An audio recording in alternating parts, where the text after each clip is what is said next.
27 years I've stood at that belt. 27 years of watching people take their shoes off. Laptops out, liquids in the little clear bag. No, you can't take the water through, sir, no, not even if you drink half of it. 27 years of the same beeping, the same tan, the same shuffle of socks on cold tile. And in all that time, I only ever saw a terminal go completely silent once. Not quiet, silent, 400 people and nobody breathed. It happened over a baby stroller, and a guardsman who wasn't even supposed to be in my lane. I'll tell it the way it happened. I've told it maybe 6 times in my life, and I've never once got through it dry-eyed, so bear with me. My name's Desai Wellen. I was born in Drogheda, came over at 19 with a bad haircut and a worse plan, and I've worked security at Heathrow since before half the people reading this were born. Terminal 5, South Screening, Lane 4. Lane 4 is the family lane. Buggies, car seats, kids with light-up trainers, mothers holding a passport in their teeth because both hands are full. Nobody wants Lane 4. The queue's slow, the noise is murder, and you spend your shift on your knees unclipping harnesses. I asked for it 20 years running. Because in Lane 4 you see the real thing. You see a father sweating through his shirt because his daughter's flying alone for the first time. You see a woman going home to bury her mother. You see people at the exact moment their life is folded up into a suitcase and put on a belt, and I've always thought that's a strange and holy sort of thing to be present for. Anyway, that's me, old fella with a lanyard and a bad knee. It was a Tuesday in late October, 6:30 in the morning. Still black outside the glass, that heavy London black where the rain hasn't started but it's clearly thinking about it. The terminal had that early flight smell, burnt coffee, floor polish, and about 200 people who hadn't slept. The heating was up too high, like always. The screens above departures flickered every few minutes for no reason anybody ever fixed. I remember the small things because that's what your brain keeps, not the big things, the small ones. There was a lad 2 lanes over with a guitar he wouldn't put down. A woman arguing with her husband in Portuguese about a hairdryer. A cleaner called Marta going past with the floor buffer, humming something that wasn't quite a song. And a boy, maybe 5, sitting on the edge of the bench where people put their shoes back on, kicking his heels and saying, "Mum, mum, mum, mum," in that flat rhythm children have when they want nothing at all, they just want you to know they exist. Normal morning, 200 normal mornings a year. Now the guardsman. He came through the queue at about 10 to 7 and I clocked him before he was 10 feet away. You would have too. It wasn't the uniform, he wasn't in it. He was in a plain dark suit, white shirt, a regimental tie I couldn't read from that distance, and a black overcoat over his arm that had been brushed within an inch of its life. It was the way he stood. Have you ever watched a queue? Really watched it? People sag, they lean on the barrier ropes, they shift their weight, check their phones, sigh at the ceiling. A queue is 200 people slowly melting. He didn't melt. He stood with his heels together and his shoulders square and his eyes at a point about 30 feet in front of him. And when the queue moved, he moved. And when it stopped, he stopped. And the whole time you had the sense of a man who could have stood there until Thursday and not complained about it. And he was carrying a case. Long, black, hard-sided, shaped like nothing else on earth. I'd seen one exactly twice in my life, both times when a detachment came through en route to a ceremony abroad, and I knew what was inside it. A bearskin, the tall black cap, the one every tourist on Earth has a photograph of, from the front of the palace, from behind the railings, from the pavement on the mall.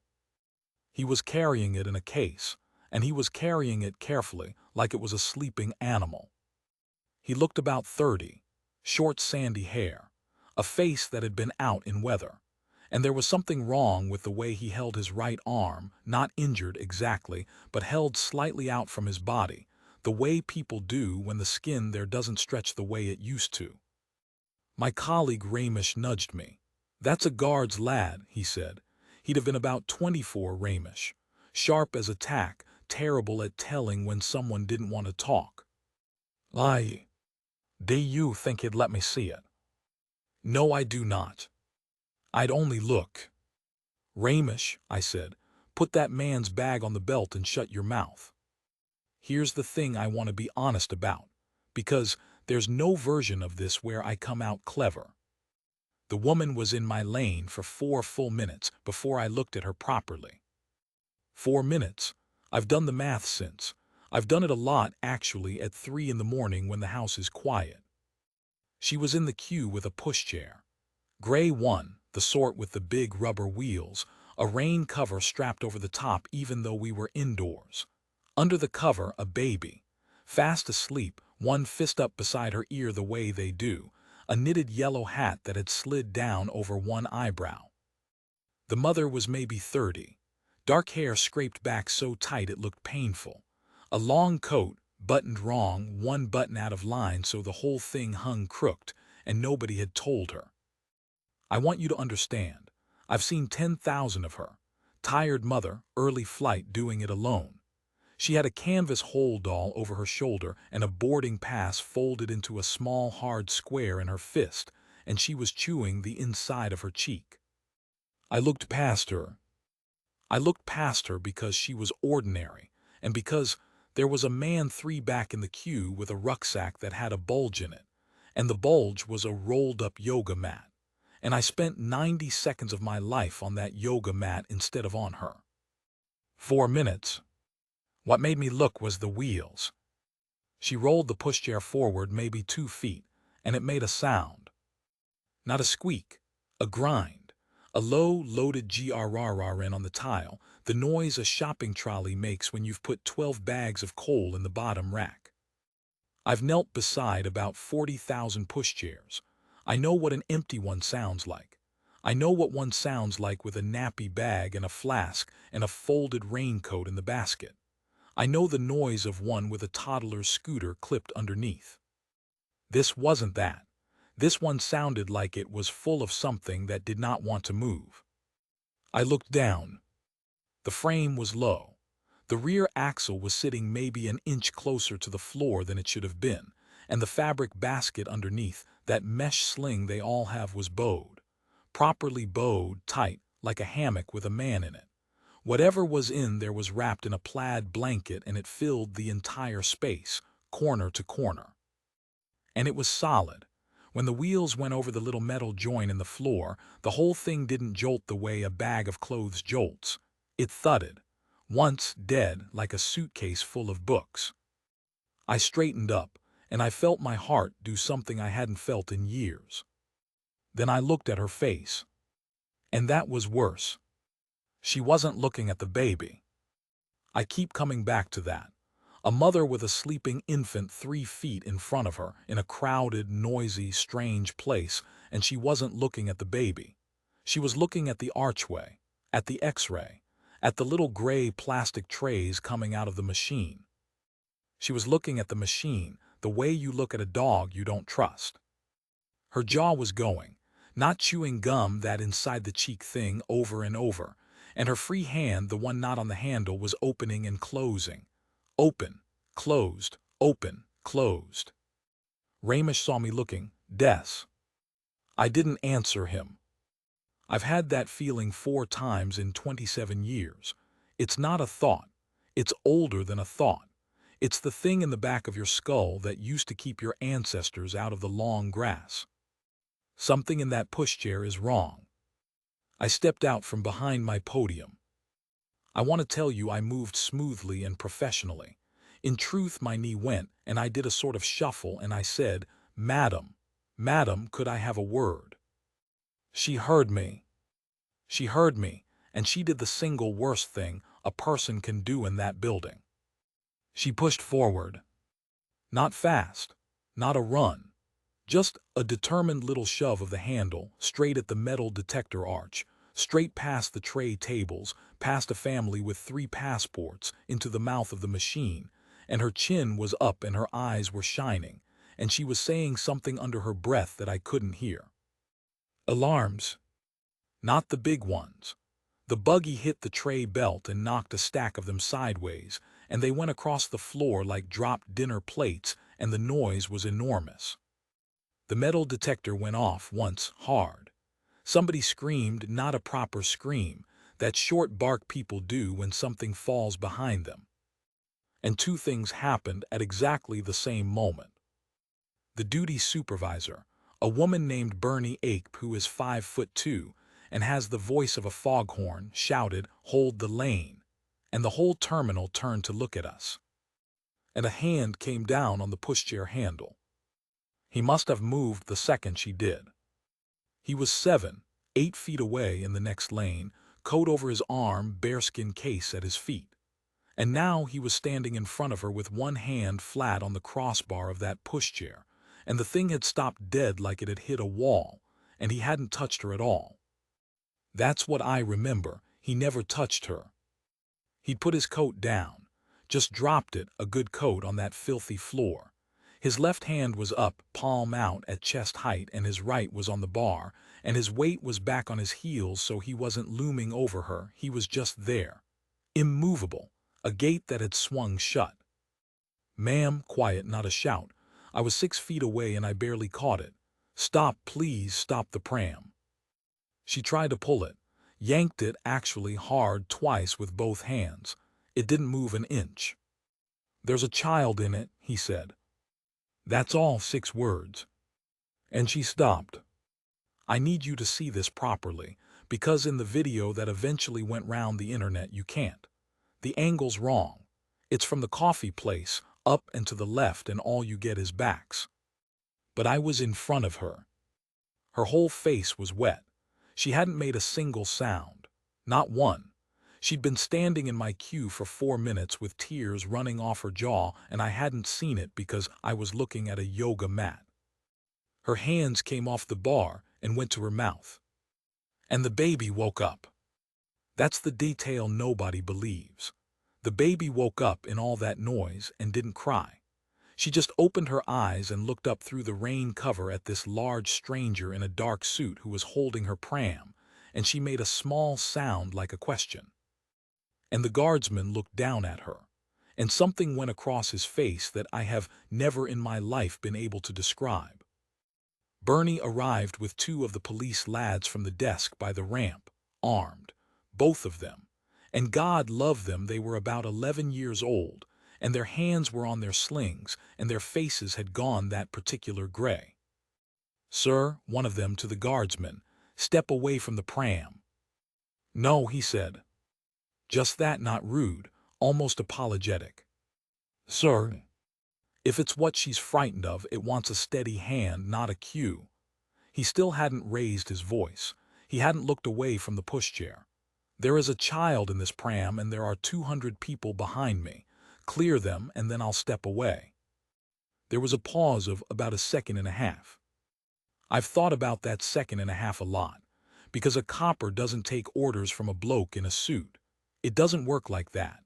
And it wasn't the suit, and it wasn't the tie, and it wasn't the case on the floor. It was that he was the only person in that entire building who wasn't afraid. Bernie made the call, foghorn voice.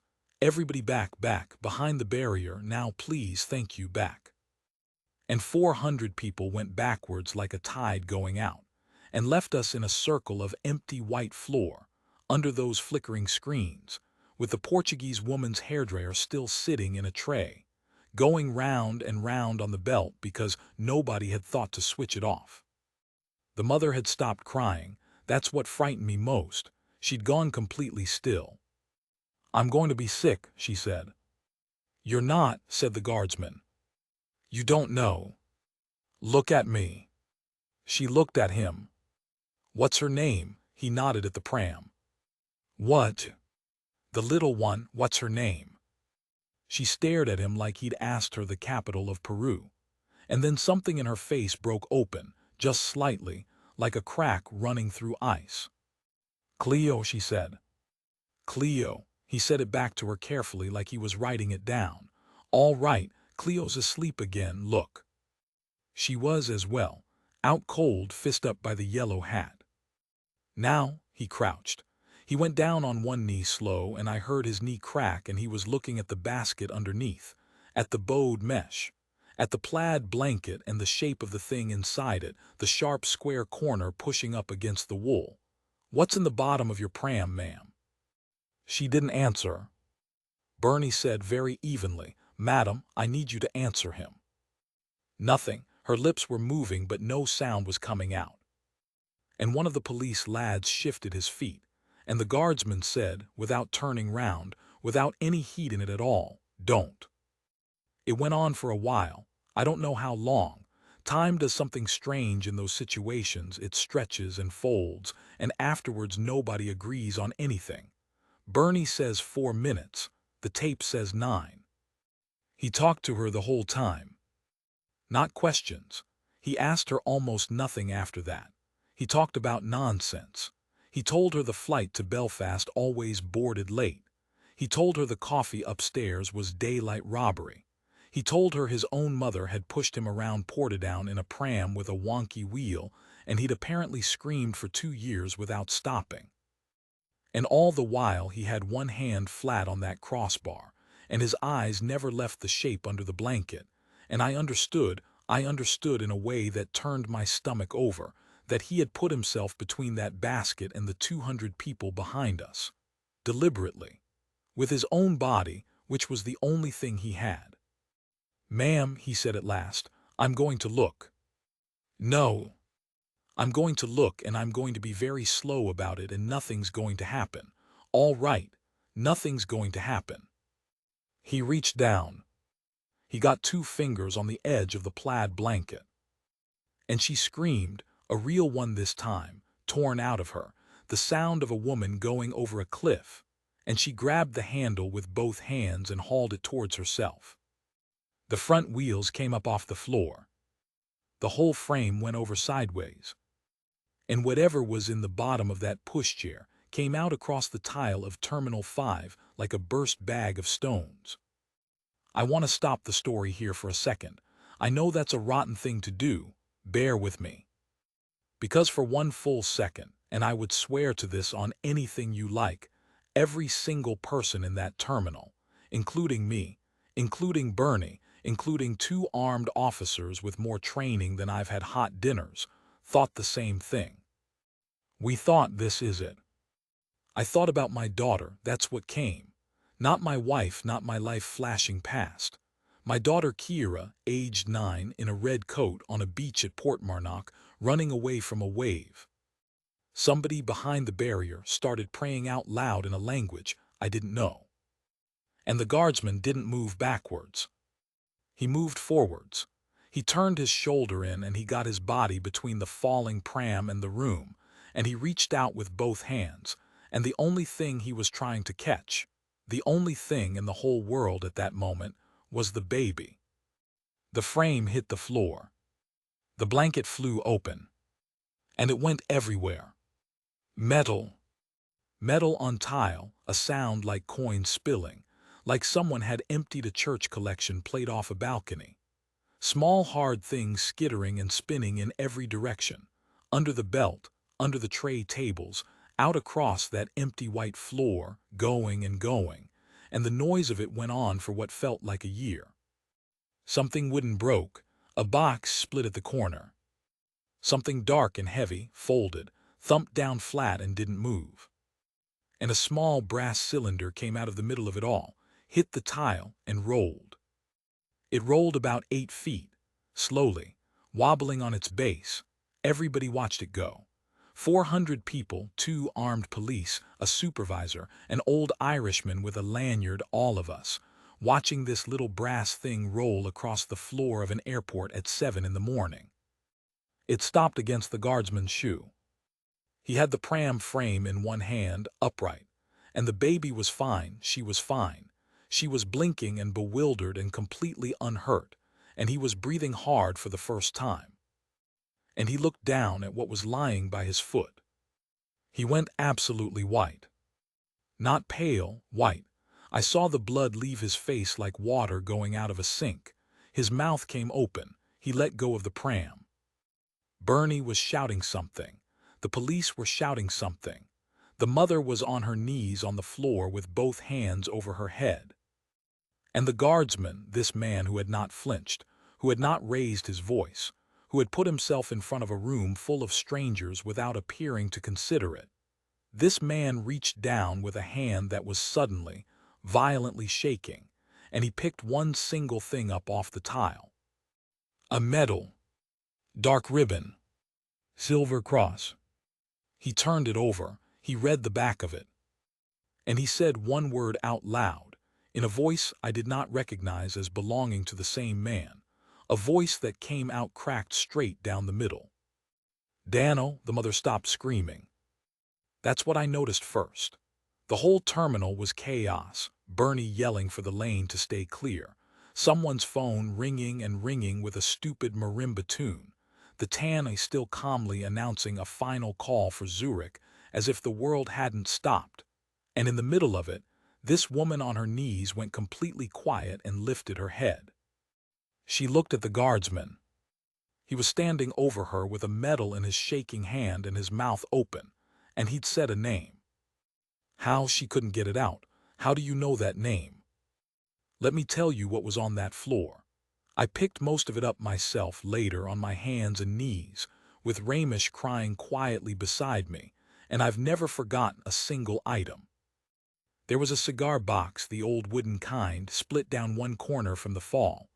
There were 17 medals, some on ribbons, some loose, a campaign star, a long service one, and the cross, the silver one with the dark ribbon that he was holding.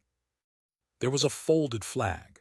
Union flag folded properly, I mean properly, the way they do it, tight into a triangle with no red showing, so tight it had gone hard, and it had lain there on the tile and not come loose even when it hit.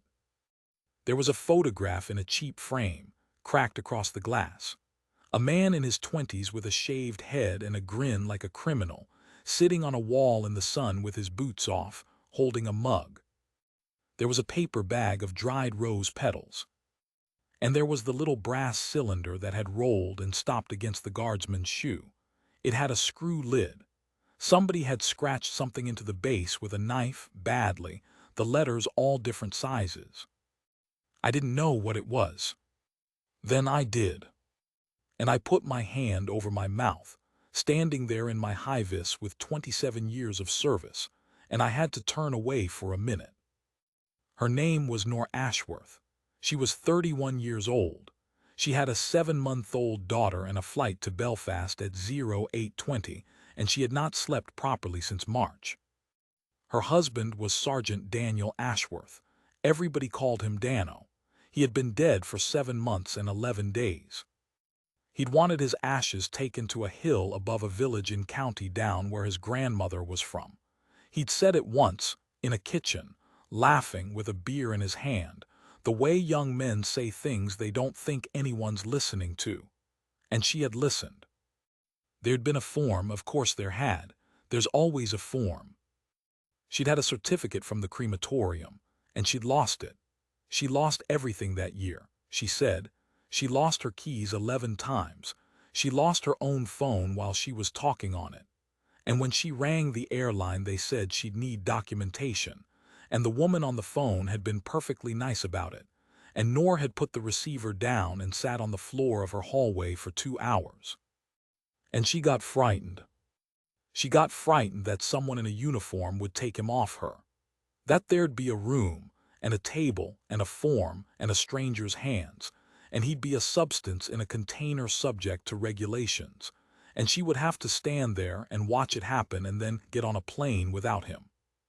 So she put him in the bottom of the pram, under a blanket, with his medals because she couldn't bear to leave them in an empty house, with the flag off his coffin because where else does a flag go, with the photograph from the wall and a bag of petals her sister had dried, because she thought there might be nothing to scatter him with on that hill except her own 2 hands, and she wasn't sure she could bear the feel of it.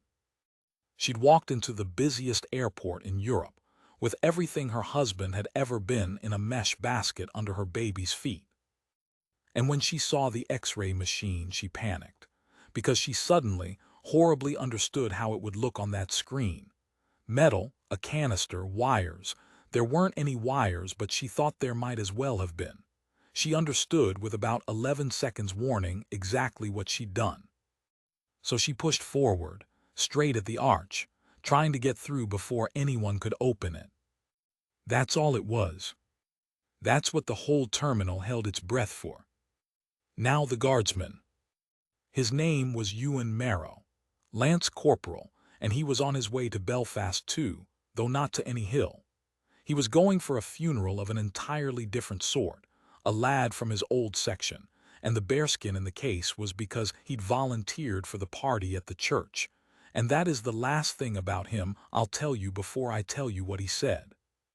Because he knelt down on the floor of Terminal 5 in his good suit, on tile that a machine had been scrubbing 40 minutes earlier, in front of a woman who was still shaking. He knelt down on both knees so his head was lower than hers.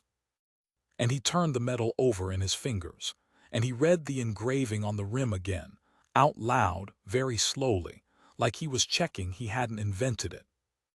DJ Ashworth. Please give it back, she said. Ma'am, his voice went. He got hold of it. Ma'am, I need to ask you something and I need you to forgive me because I've no right to ask it. She waited.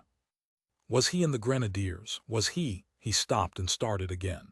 Dano Ashworth, great big lad, broken nose. He used to keep a bar of chocolate in his helmet and it'd melt and he'd eat it anyway. She made a sound. I can't spell it. It wasn't a laugh and it wasn't a sob, and I think it might have been both, arriving at the same time and getting stuck. Yes, she said. That's him, that's him. And Lance Corporal Ewan Marrow, who had stood in front of a room full of people without blinking, put his face in his hands and wept. I'd like to be able to say I heard all of it. I didn't. I was 3 feet away and I only got pieces, and the rest I had from Bernie, who got it from him in the little side office afterwards with a cup of tea he never drank. It was 4 years ago, overseas. It doesn't matter where. He never said the name of the place and I never asked. A vehicle went over something it shouldn't have and it came off the road and it burned. Marrow was inside it. He said the door wouldn't go and then it did, and after that his memory has a hole in it about the size of 6 minutes. What he knows is what they told him in the hospital, that a sergeant from another section who had no business being anywhere near that road went in through the smoke twice, once for the driver, once for him. He said, he carried me 200 meters and he never put me down. He said I never thanked him properly. I meant to, you always mean to. And he pulled back the cuff of his good white shirt, right there on the floor, and Nora Ashworth put her hand out and touched the skin on the inside of his right forearm. The skin that was shiny and tight and the wrong color. The skin that meant he held his arm out slightly from his body. The thing I'd noticed in the queue and thought nothing of at all. Him, she said. Him, he said. I don't know who started picking things up. I think it was Raimish. 24 years old, terrible at knowing when to stop talking, and he was down on the floor going after those medals like they were his own, chasing one under the belt with his arm in up to the shoulder.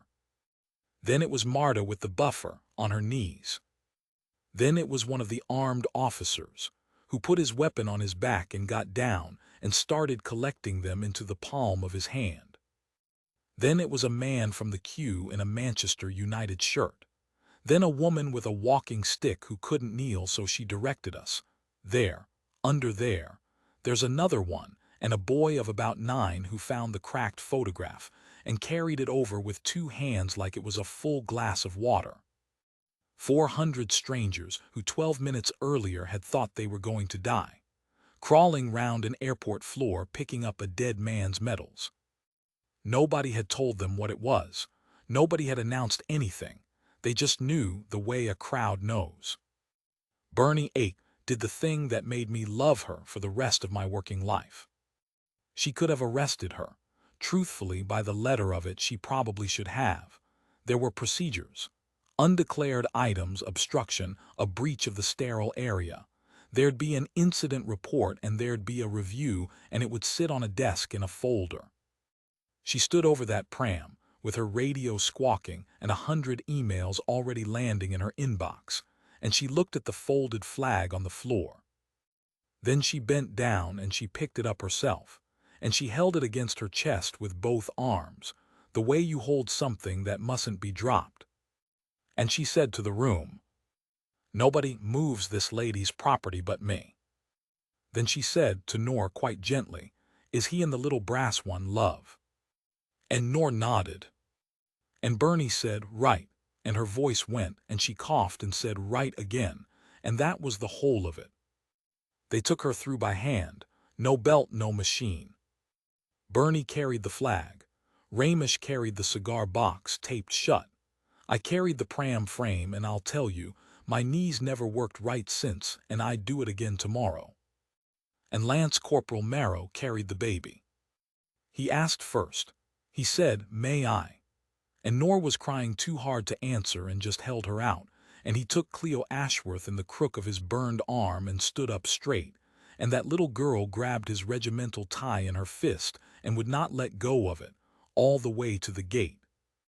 And the brass cylinder, Dano, that's what it was, that's who was in it, scratched on the bottom of it in bad wobbly capitals by some lad with a penknife, the name and a date and "See you" at the top. Nor carried herself with both hands against her collarbone. We walked out through the barrier. And the terminal was still there, all of them. Nobody had gone to their flights. They'd formed up on either side without anybody asking them to and left a path down the middle. That Manchester United fella, the woman with the stick, the boy with the light-up trainers up on the bench, his mother's hand on his shoulder. Somebody at the back started clapping. It didn't catch. It stopped almost at once, one or two pairs of hands, and then that awkward silence, because clapping was wrong and everybody felt it was wrong. So instead they just stood. 400 people standing at 7 in the morning, quiet, holding their shoes. And halfway down that path, Ewan Marrow stopped. He handed the baby back to her mother.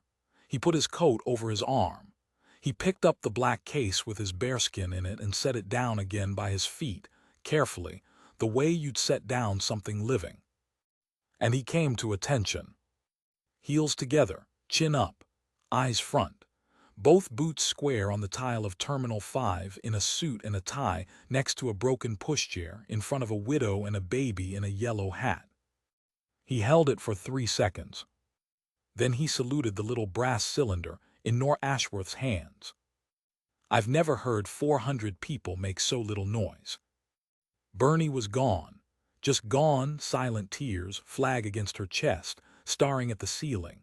Ramesh had the cigar box in both arms and his face was screwed up like a child's. And the mother, Nor, she didn't cry. She stood up very straight in her coat with the buttons done up wrong, and she lifted the urn slightly, an inch, no more, just enough. She held her husband up so he could see it.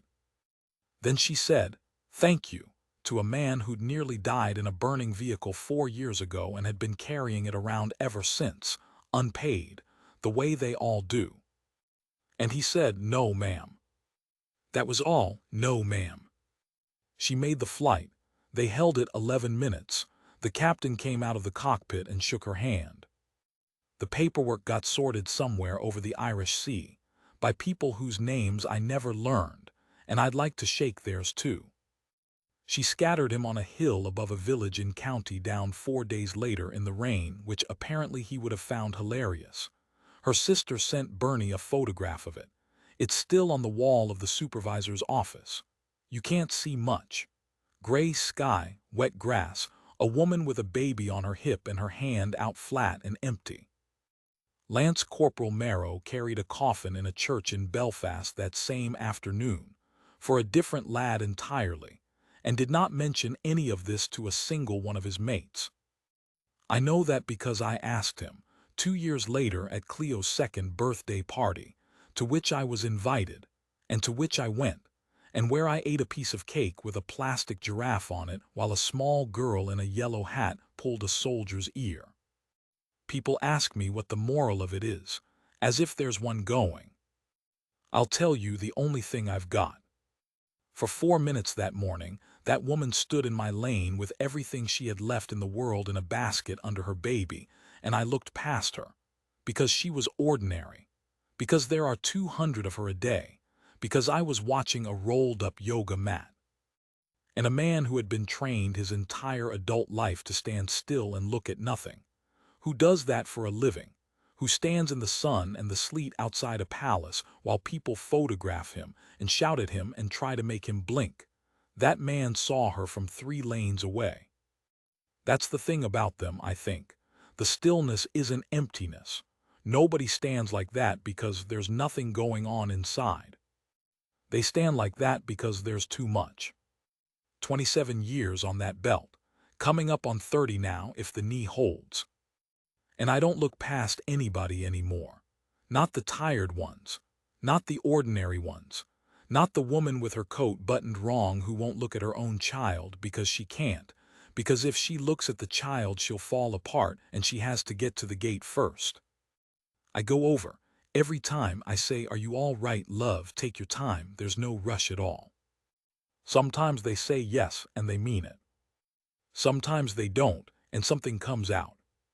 People think standing your post means standing still. It doesn't. It means being the one who doesn't look away. He didn't look away. Not from her, not from the pram, not from a floor full of another man's medals. He just stood there in his good suit, on a filthy floor, holding a stranger's baby, and he held the line for a woman he'd never met. Same as somebody once did for him.